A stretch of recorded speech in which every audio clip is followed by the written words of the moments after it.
আজকে আপনাদের central London ঘুরে দেখাবো। দেখেন, আমি মূলত বাস দিয়ে যাচ্ছি। আর যেতে যেতে এই যে সুন্দর বাড়িঘরগুলি দেখাচ্ছি। যারা এখনও সেন্ট্রাল লন্ডনে যান নাই তারা আমার ভিডিওটা দেখতে পারেন।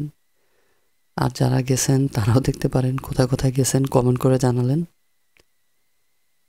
তো এই যে রেড স্টপেজ দিছে, এখানে বাস থেমে গেছে।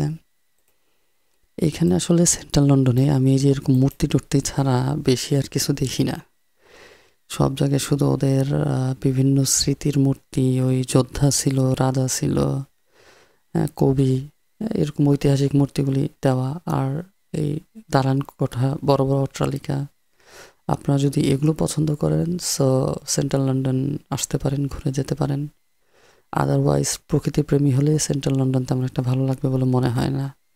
যদি এখানে বড় আপনার আছে, বিভিন্ন লেক আছে, ছোট ছোট পার্ক আছে, দ্যাটস ফাইন, ওগুলিতে যেতে পারেন প্রকৃতিপ্রেমী হলে।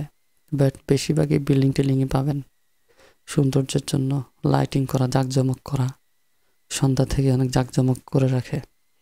আরেকটা কথা বলে দিই, অনেকে আমাকে ভুল ধারণা দিত সেন্ট্রাল লন্ডনে সারা রাত নাচ গান হয়, অমুক তমুক হয়, এইসবের পাল্লায় পড়বেন না, কিছুই হয় না। আমি ভিডিওতে সত্যি কথা বলে দিই, সেন্ট্রাল লন্ডন ঘুরছিলাম পুরোটা, দুই একটা জায়গায়, এটা লন্ডনে সবখানেই হয়, সেন্ট্রাল লন্ডন বলে কথা না। অনেক মানুষই এখানে বের হয়, দেখা যায় ঘুরতে আসে। যদি আপনার খুব লাইট টাইট পছন্দ হয় সেই ক্ষেত্রে আসতে পারেন, ভালো লাগবে। রাস্তাঘাটও খুব ক্লিয়ার।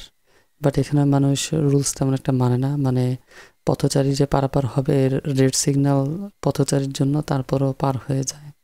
এখানে আরও বেশি মানুষ এরকম করে।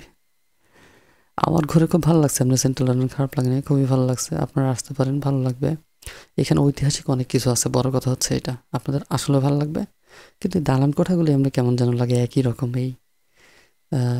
এটাই আমার আমার কাছে এরকম লাগে, আপনাদের ভালো লাগতে পারে, আসতে পারেন।